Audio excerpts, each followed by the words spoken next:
Welcome to another episode of our Eat and Drink Real Estate Podcast. My name is Scott Burgess. Today I'm here with Jodi Paris and Lana Myers. Hello, welcome. Hello. Hi guys.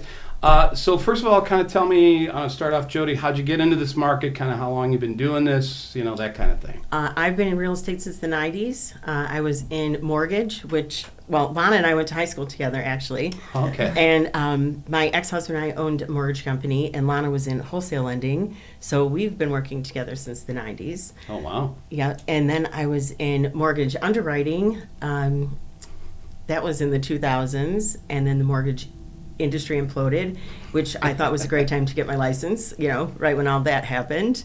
And then Lana and I hooked up again because she started as a residential lender. Oh. So we've been hooking it up since the 90s. Well, earlier in high school even. Yeah. We weren't doing real estate in high school. No, not yet.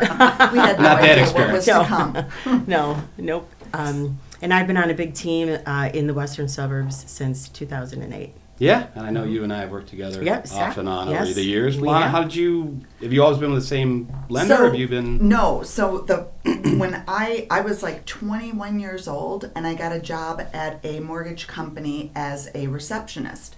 And then from there I went into processing, then I went into wholesale, then I was a retail loan officer. So I've been in all the different aspects of mortgage lending, and I've been doing it for over 30 years, which when I say that, it's like, wow, I don't feel like I'm old enough to have been doing anything for 30 years, but I have. And then, as Jodi said, I was in wholesale for, I would say about close to 20 years of my career I spent in wholesale. And then back after the implosion happened, then I got into retail. So now I've been in retail lending for 12. This next coming year will be my 13th year doing retail. Wow. So I have a little bit of experience with everything and all the different aspects of mortgage lending. Yeah, every facet of it essentially as far Absolutely. as on that side of things, the lending side. Fantastic. And what I will say about Jodi and I is that the way that, when you have a relationship and you understand and respect the way the other person works, you have total confidence in her, being able to get my buyers the house when there's, a multiple offer type situation. And she knows that if I tell her somebody's pre-qualified, that we're not going to end up in the 11th hour with, In trouble. unfortunately, now we, Yeah. can't close your loan because it's denied. So, so that's the rules changed, or there's some new Right. parameter. Well, perfect guideline. example is I just had a listing, and on the day of closing, this is just crazy. can I say a lender's name out? Can I say it? Yeah. Am I go allowed? ahead. Bank of America denied the loan on the day of closing Oh. over Yeah. something that was absolutely ridiculous. It was, they manufactured it. It wasn't true. They manufactured a Oh, no. reason for the denial. So the agent was new for this buyer. He called me. He said, "Can you help me out? Do you have a lender?" Yeah. I called her. She got it closed in a week. Wow, jumped in at the 11th hour and Yeah. did that? That's fantastic. And it was a condo too, so Yeah. which Oh. is Bank a of little bit America trickier. actually transferred the appraisal to her, which was, that was our biggest hang-up, Yeah. was getting the appraisal. And that never happens. No. And we actually were Transfer. ready. We could have closed a day earlier, but per TRID guidelines, Oh. the soonest closing date that we could have was, I think it was like 7 business days. yeah. So yeah. Wow. Yeah. And that was over a holiday weekend too. Yeah, amazing. Fantastic. So, Lana, you mentioned you work for a mortgage broker. What is the Correct. difference, if you wouldn't mind, just explain the difference between a broker and a bank? Yes. When you say a lender, a lot of people just kind of think of a bank, but what's the difference? What's the advantage, really? So that's a great question. So first of all, banks have a number of different lines of business, right? So mortgages are typically a very small piece of what they do. Also, banks are very, very highly regulated. So they are focusing on all sorts of different compliance things, which basically, they don't affect the buyer in any way, shape, or form, other than making them have to jump through a million hoops. Like a bank will say, sorry, we can't close today because there wasn't a period at the end of, the mortgagee clause. And these are legitimate. I know it seems funny, but these are things that they don't care. So also the bank has their own guidelines, right? So Fannie Mae and Freddie Mac, the largest conforming loan that's government servicing agencies, they have whatever their guidelines are. If you get an automated loan approval, that's it, you're good to go. A bank will say, even though it's approved, you need an additional 3 months of cash reserves, or, I mean, they add all these additional... People hear them as overlays on top of it. Absolutely. Okay. But one of the biggest things that sets us apart is I only get paid if the loan closes. Okay. Most banks, they're working 9 to 5. They're hiring people who aren't super experienced.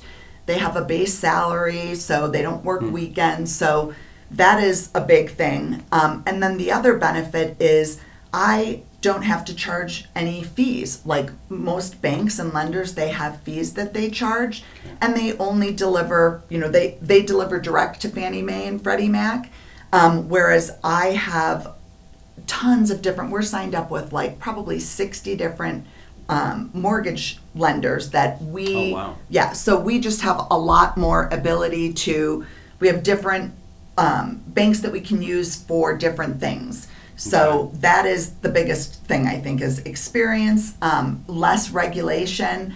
If your loan is approved through an automated underwriting, that's it. We're good to go. So Okay.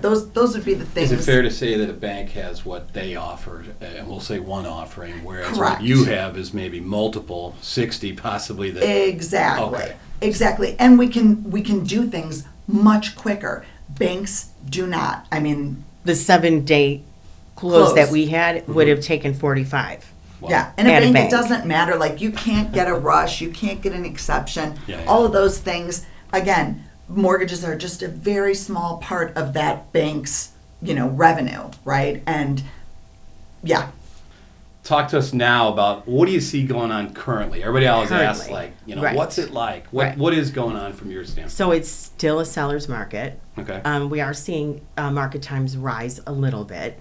Right now, we have about 2 months inventory. So what that means is absorption rate. So if say 30 houses go on the market, Okay. and there are 30 under contract, that is a 1 month supply. Right now, we have about okay. a 2 month supply. So it's still a seller's market. We need to have about 5 months supply to be balanced. Anything Wow. 8 months and over is a buyer's market. So, oh, wow, I can't even imagine a house being on the market for 8 months. well, or- we haven't seen those since like 2011 and 12. Yeah. Yeah, a It's balanced been a while. market we did have for a while, but then 2017 and it has been a buyer's market.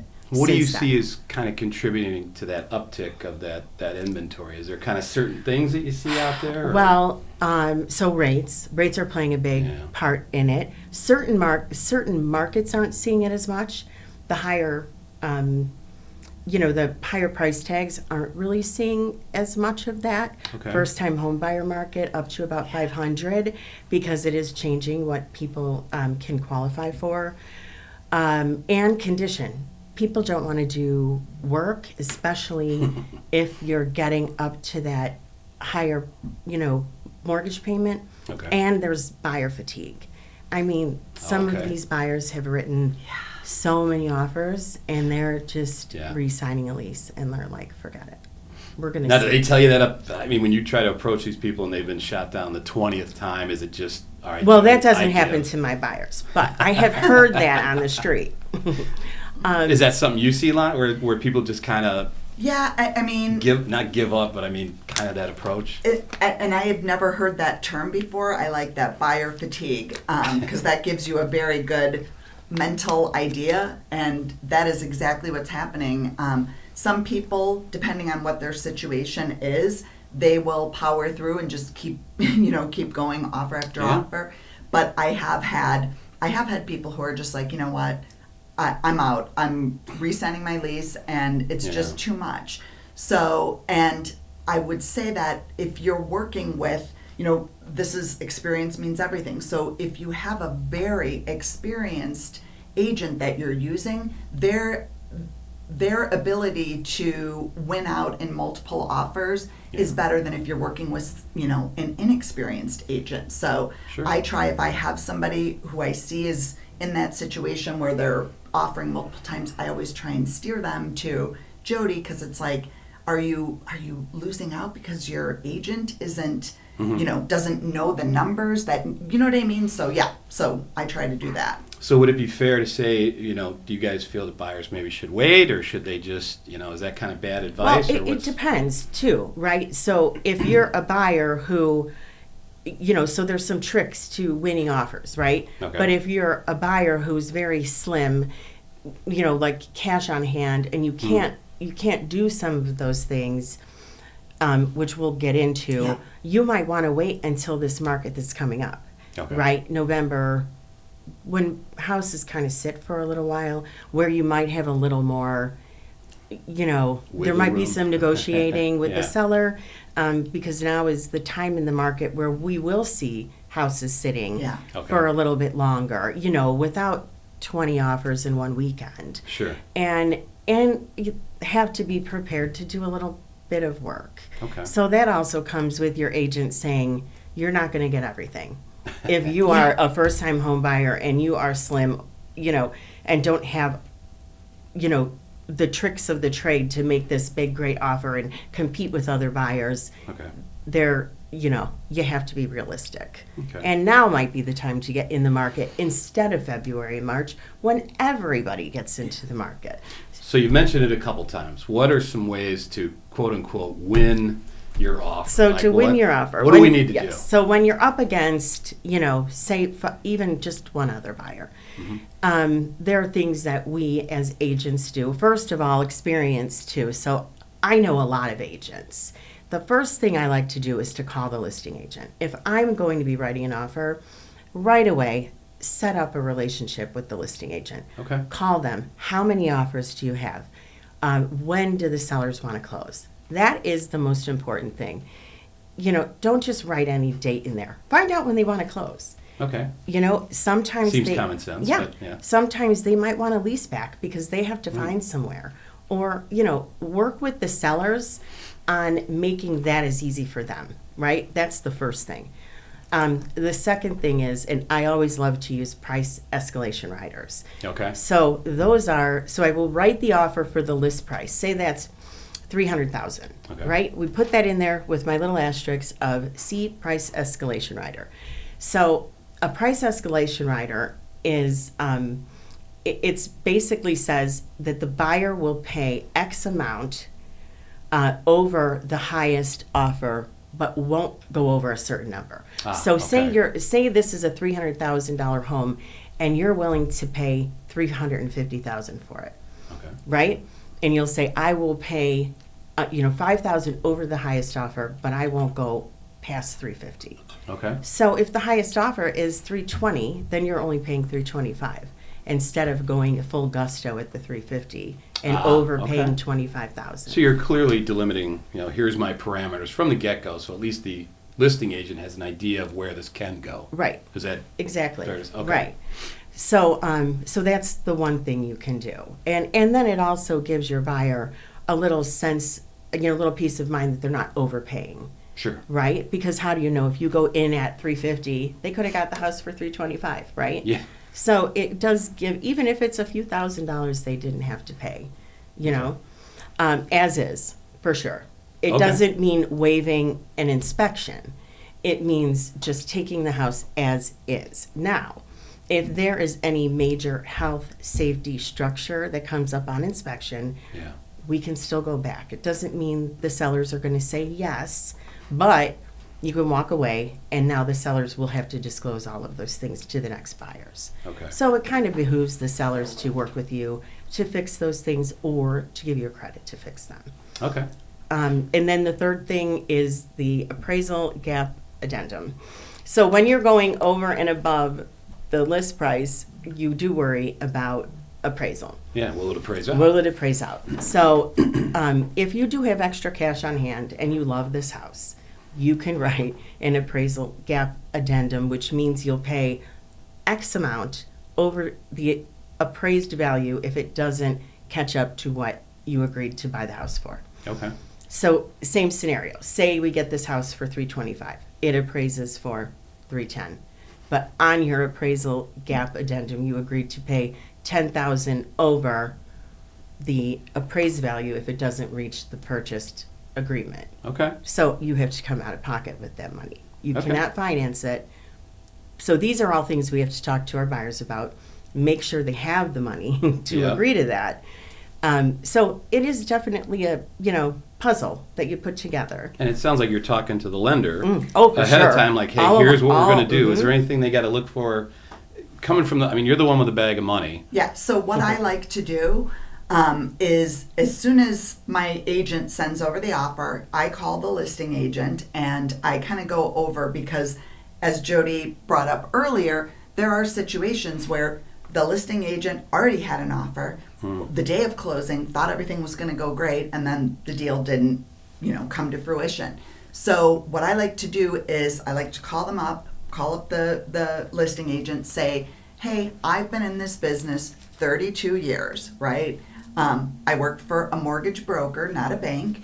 And this buyer is, if this was my house for sale, I would want this buyer, and I will go and say they can be flexible on closing date, because, they don't have a house to sell. They can do this, they can do that, whatever. I just try to point out all the reasons why my buyer is super solid and should be considered, even if there's, possibly a cash offer on the table, so, Okay. and I try to get that agent to understand, the difference between like a Bank of America pre-approval and, one that comes from me. So, yeah. You're kind of so giving them that's- all those extras that say, listen, these aren't necessarily underwriting guidelines. You don't say that just because I don't Right. have something to sell, Right. where does that show up on a loan approval? It doesn't, but you can help Point illustrate out, that. yeah, here's why you Okay. want my buyer. Okay. So, yeah. Once you've got all that done, what's been the reaction, I guess, from these listing agents? Do they Oh. appreciate that kind of information? Is it something like, hey, don't tell me that, This is whatever? a great but- question, actually, where I'm chuckling because this particular loan that we were talking about, where Okay. the day of closing it didn't close, when I called that agent, and went over everything, I was like, hello, are you there? It was like, I could tell that agent was so far over their skis. He was brand new. Yeah, and so Welcome to real estate. But the good thing about it was he listened to me. He was willing to ask Okay. me questions. I love working with new agents because I feel like, tell me you're new. I will help you. Yeah. I am so Yeah. willing to help new agents because I was new once, and he was willing, Yeah. and he actually kept that deal together, I think. Yeah. Oh, absolutely. Mm-hmm. But I do think most agents, most listing agents, the response that I always get when I call them is, oh my God, thank you so much for calling. And, and then you kind of have that little relationship, and I kind of tell her, I can close in 7 business days, or, Okay. we can wait 2 months, whatever works. And she'll kind of let me know if she's on the other side of the transaction, but they want to close as fast as possible. We kind of always are communicating, and we're always presenting a united front and pointing out the things that are the most important to the seller and the buyer. Fantastic. So that's kind of the nuts and bolts of it. Is there kind of an overarching, what's the realtor's part in a winning offer? What's the lender's part? Is there kind of a general process that you're trying to get going there? Yeah, I mean, Or I is think it- it's the whole package, just like we talked about Okay. from the beginning. The pre-approval, and then the relationship with the listing agent, and I submit a complete offer. I do never ever piecemeal things. Okay. My email with the offer has everything in Yeah. it. when you say everything, It what do you has mean? the in there? pre-approval, Okay. the disclosures, the appraisal gap addendum. It has everything Attorneys' in it. names, lenders' Yes, names. it is a Okay. complete package. There is nothing that listing agent is going to come back to me and say, where is this? It is all Or are there. you serious? I just gave you everything. Yeah, we're serious. Right. Okay. Because nothing irritates me more that as a listing agent, if I have 10 offers and an agent is, here's the disclosure, here's the pre-approval. And now I have to put it all together when I have Yeah. 6 other offers. Sure. Because that one is, of course, I will present it, but I'm already irritated. And which again It's is just why kind of experience like matters. where this transaction Yeah. will go with that broker. That's disorganized, Yeah. right? So And that's probably how this is going to go. it's going to go, right? And that's fair. So the experience part, that's where that kind of Oh my comes God, in, is yeah. you can instantly tell, like, uh-oh, Right. this is going to be a problem. I'll still present it. Right. We're not saying Right. that, but And also I know have what we're like in a for. synopsis in your email. Like I Key say, points, this yeah. is, here is my offer, my client, and I put all the key points, her name, everything. And of course, I do have my clients write love letters, but Super helpful. some Love letter. sellers, What do you mean by a love letter? Talk about it. a little bit about themselves and why they like this house, where they're coming from, Okay. just to kind of push them up to the top. Sometimes sellers selling their homes is very emotional. They've lived there a Sure. long time. They raised their families there. A lot of people think it all goes on the money they're putting in their pocket, and it isn't always. Okay. I've won bids because, people that that I know, the Nesbits, Uh-huh. we wrote their offer, and she talked about how much she loved their gardens. Oh, And yeah. we were in a multiple offer, and they won because the gardens were beautiful, and that was what pushed them ahead. That's fantastic. So some sellers don't want to look at them because they don't want to have that emotion. They just want the money, and they don't want to Yeah. have to feel any emotion. But it does play a part for a lot But of you know sellers. which ones those are going to be, and Yeah, don't do that. right. My- I always put it in there, but they don't have to read it.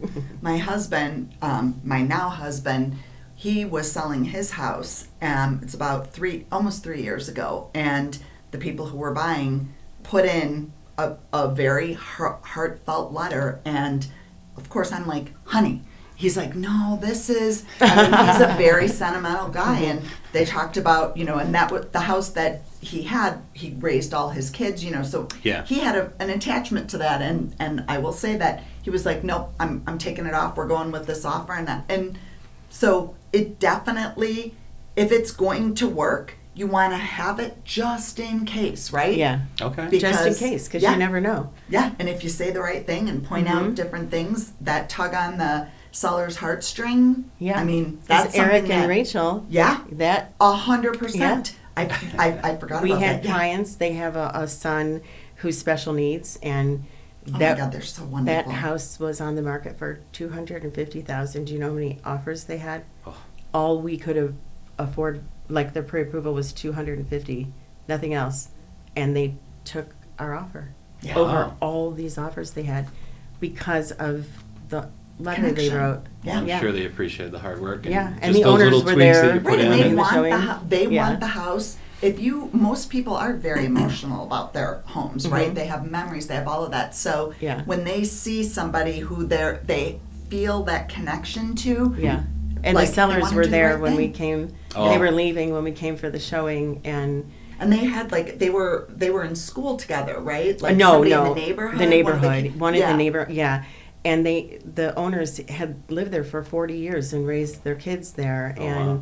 this letter just did it. He Yeah. took it right off the market. That was it, done. Fantastic. I love those stories. And at that closing, Mm-hmm. I mean, it was so, everybody was there, the listing agent, the attorneys, and it was just such a warm, wonderful transaction. And that's why we do this. That's why we put up with all the BS and Yeah. all the late nights and weekends and Yeah. whatever. But those types of stories are just, I mean, they're so heartwarming. Yeah. And I follow them on Facebook, and I Yeah, they're see just everything the that they're cutest. doing, and they're Yeah. just, Okay. yeah, Mhm. they were just lovely, Yeah. lovely clients. Just the greatest. So now let's talk about the actual process. Like, I know a lot of people, we always hear the nightmare stories where, people do it completely backwards. They go make an offer and then talk to a Yes. lender. Like, that'd be the obvious one. Yeah. What it's put together the best scenario for a buyer? Like, how in this market, with everything you guys just talked about, what's the best way for a buyer to proceed if they say, I want to buy a house? Well, the first thing would be to talk to Lana Okay. before you even look at anything. Yeah. I Okay. won't take a buyer out without a pre-approval. Okay. I'll get a referral because I'm referral based 100%. Me too. All of my business comes from prior clients. Okay. So anytime someone calls me, the first thing I say is, do you have a pre-approval and where did you get it and when did you get it? Right. And can you please send me it? Can I talk to them? And would you get a second opinion? Those are my three Okay. questions always. Because obviously I like to work with somebody that I've worked with before. Now, if they have a relationship with their lender, then that's fine. Mm-hmm. But if they just did a, Online thing or Yeah. something. Rocket yeah. Mortgage or something, we're not gonna, not that that's bad, but having someone you could call on the phone and that's a little more emotionally involved is definitely, Well, and talk about the offer like you guys have been saying. Yeah. Well, here's why they should be doing it. Yeah. I've looked at Right. everything I need to as a right, lender that I to can make a text and say, decision. hey, these taxes are a little high on this house, do they still qualify? I couldn't do that with an online lender. Yeah. I'd have to wait till Monday morning to figure that out. Okay. Yeah. Instead of over the weekend when these offers need to be in. So if somebody So- comes to you and says, well, hey, I don't have, 20% because I heard that somewhere. Like, how do you treat that stuff? Like, how do you... So, I mean, there's so many misconceptions about what do I need to do to buy a house, right? Okay. And that's one of them. There are loan programs where you can have no money down Wow. in different areas. I mean, but typically I would say the minimum is about 3% down payment. That's on a conventional loan, FHA 3.5%. Does that affect the type of down payment that, say, as a buyer that I'm willing to or able to put down on a property? Does that affect an offer coming to a listing agent, or does it... Yeah, In this market, it does. Yeah. Yeah. Really? Okay. To what extent? Is it just higher that's a the better question for her to answer. Yeah. So in this market, because it's so hyper competitive, you have so many offers, and we as listing agents will look at all the offers. So we put them all together, call the sellers, and we go through everything. Well, and also I will call the lenders on all of these offers as well Okay. to make sure the pre-approvals were done properly and not just written, because that does happen sometimes too. And then, you go through the offers with the sellers. So if someone's putting 20 or 30% down versus someone putting 3% down, Sure. it does appear that they're a more qualified buyer, and we may have less issue down the road with other They're things more that vested come in the up. process. Yes. Is that fair to... And sometimes with appraisal, you'll get appraisal Yeah. waivers where the lender will say, we don't need an appraisal. And with everything Oh, wow. going over going over list price, Yeah. an appraisal waiver is like the golden ticket. It's like it turns your buyer into almost a cash buyer. Yeah. And Yeah, then, that would be pretty strong if you said, well, we don't need to... I don't really concerned about the value Yep. of it appraising and out. we just had a buyer who the list price was $350.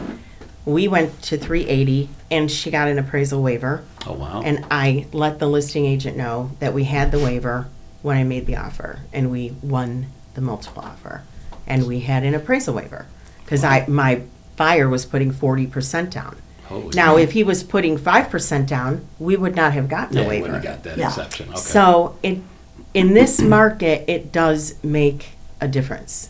Okay. Well, that is good to know. Mhm. And we'll always, like, if I've run, if Jodi knows that it is going to go above list, she'll ask me, keep running it. So I'll know, like, okay. Where's the threshold? Yeah, Right, where's the 350 is cutoff? the list price. I'm still getting an appraisal waiver at 380. Okay. And then when I make the phone call to the listing agent, of course, I point that out. No appraisal needed. We're all good, all the way up to 380. So Again, that partnership between the two of you really pays off then because Yeah. you guys already know kind of, here's my... It's invaluable. Yeah. It really is. And I think that when people go around and when buyers go and rate shop, what they don't realize too is like the rate may seem better, but there's fees and all kinds of other things you're getting on the back end that at the end of the day, it really isn't better, and you're not getting this either. Yeah. yeah. So what other, that brings up a good point. Other than the down payment, what other kind of costs, because you just mentioned it, what other kind of costs can you incur other than a down payment? I mean, That's it's a lender. for Lana to So answer.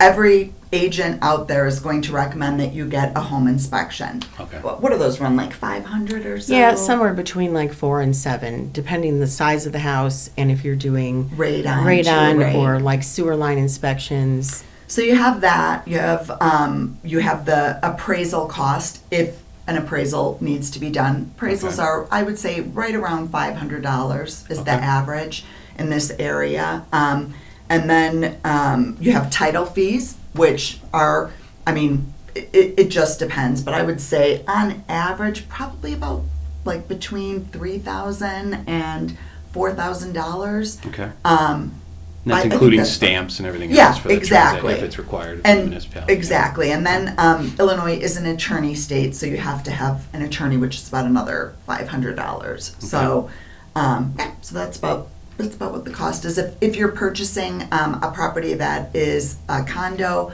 their condos sometimes charge fees. They charge moving fees. They charge fees for questionnaires. So if you're buying a condo, you could have additional costs, and then you also have to pay a year of homeowners insurance up front. Okay. And then you have to, if you have an escrow account, you have to fund that escrow account. So that's for the payment of taxes and insurance, and that is money collected at closing. That's a closing thing as opposed Correct. to an upfront. Yes. Get into the deal Yep. sort of. Okay. So up front, you need the appraisal fee, the home inspection, and then earnest money. Sure. And this is why you have to have your buyer talk to a lender before you show a home.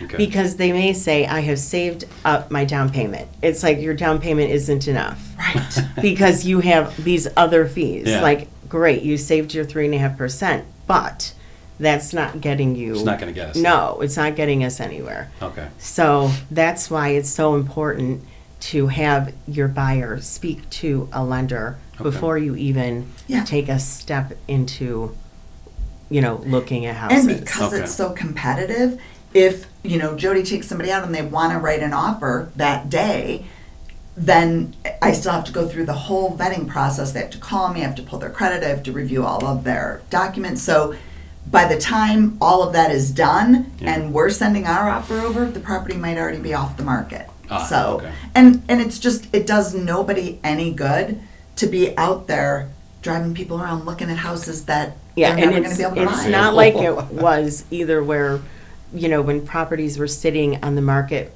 for a long time and you may take an offer with no pre-approval and they'd be like, we'll get it to you tomorrow. Yeah. Like, that is not happening now. Okay. If I were to receive an offer with no pre-approval, I would be, that's going right into the junk bin. It's just too hyper-competitive.